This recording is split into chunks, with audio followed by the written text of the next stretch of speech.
All right, here we go. Hey, everybody. Luke back from Kiss the Cook with another one of our community chats.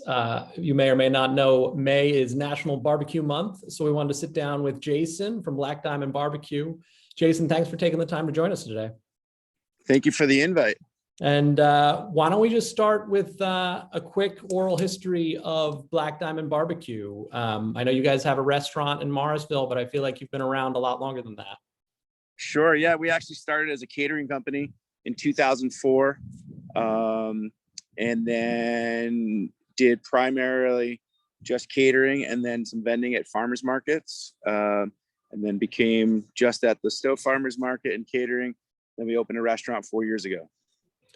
Cool. So obviously the restaurant scene has probably changed for you guys a little bit. How is kind of pre-COVID, how was it going? And then how have you guys had to kind of adapt and change since the world kind of flipped upside down a little over a year ago?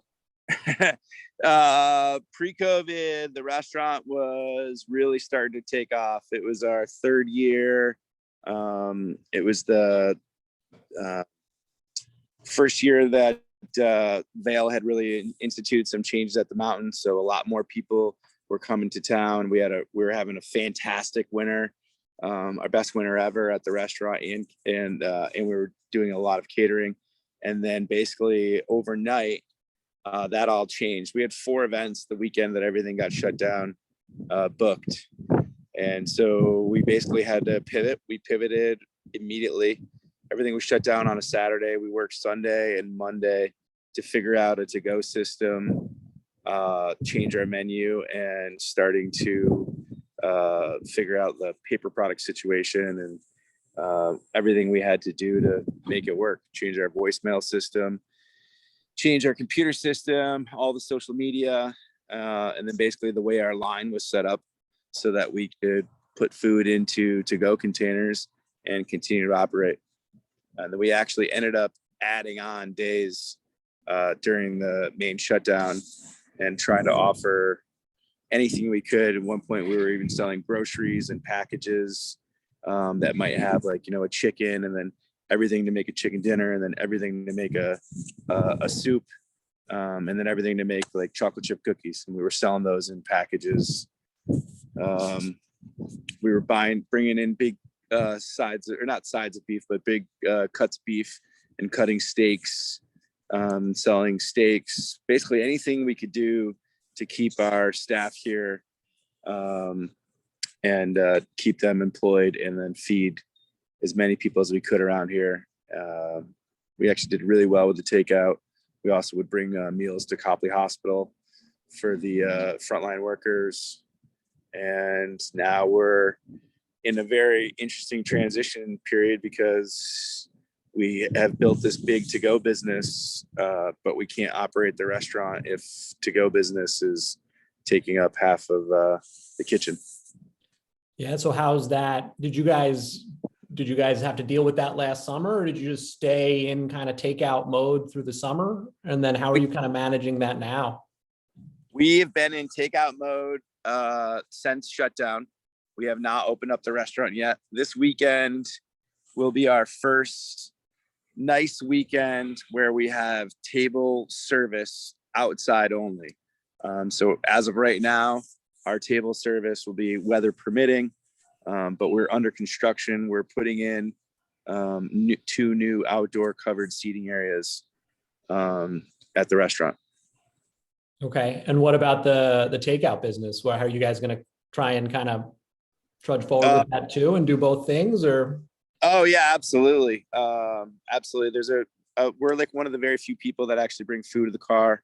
It's great for like families and people with sleeping babies and people that are, that are maybe not vaccinated or very, hesitant to be out in public. So basically we blocked off 3 parking spots. We put up a tent, and we're just trying to stagger our pickup times so that there's not too many cars waiting for food. A lot of logistics, right? A lot of logistics, yeah. And it'll be ever changing too, because, soon we'll have our front patio open. And then we'll have, the next step after that will be opening up inside, and, basically it'll all be in steps, and it'll be changing for the staff. The operations will change as it comes, because when we're all said and done, we'll have never had that many outdoor seats before, and have never previously had that many seats with such a vibrant to-go business. So we'll see what happens. Right. So let's transition a little bit away from the operational part of it and get into the food. Yeah. Barbecue food, I'm a fan, but I don't know if it's like the first thing that comes to mind when you think of food in Vermont. So how did you guys find your way into to barbecue? What drew you to that? That's a very specific niche. Sure. I basically always loved grilling and was always curious about barbecue. And I was in Hawaii and saw this kid on the side of the road with a school smoker, and he was smoking fish and selling smoked fish tacos. And I basically started researching that style of smoker. And then I purchased my first one in 2004 from down in Georgia, and basically taught myself how to do it. I actually really didn't even eat much pork growing up. And, now we do pork ribs, pulled pork, and whole hogs. So I cook a lot of it now. And basically it just became what I thought was going to be maybe a side business, a full-time business. I bought the one smoker and thought that I would do a pig roast during the summertime, and kind of have it for me and my friends to use, and pay for it by doing a few events a summer. And then now, if you want to count drop-offs, pickups, and deliveries, we probably do 150 events a summer. Wow. And you're going to do all the catering with the to-go and the restaurant? We're going to do it all. That's exciting. Yeah, it's exciting. And we'll have a lot of new seating. We've taken over the second floor so that we can spread people out. And because our restaurant now is fairly small inside, and it's very small. So we've taken over the second floor. Previously, during the winter time and in not good weather, we literally sat people in our prep kitchen. We had chef's tables, but now that's to-go packing. So we've taken over the second floor, and we're going to move big parties up there and still be able to accommodate large groups of people. We have these great mixed meat platters that basically is a little bit of everything that I learned how to cook. So it's a little bit of smoked turkey. It's been brined and lightly smoked under maple. It has beef brisket, which is one of our more popular items, which we smoked for a long time, just about 16 hours if you count the sit. And then our pulled pork, and then a few of our most popular sides. And you can add ribs to that. And then it has mac and cheese, which is our number one most selling side. And then our pickled vegetables, which brings a nice acidity to the eating it with the barbecue. And then our homemade slaw, which is fantastic. It's a vegan friendly slaw. Really simple to make. Someone can make it at their house extremely easily. Basically just cabbage, brown sugar, cider vinegar, garlic, celery seed, black pepper, and lemon juice. And it gives a real crisp freshness to whatever you're cooking on the grill, and it complements barbecue very well. So vegan isn't typically a term that jumps to the front of my mind when I think about barbecue food. Do you guys have some more vegetarian or vegan friendly options other than the slaw?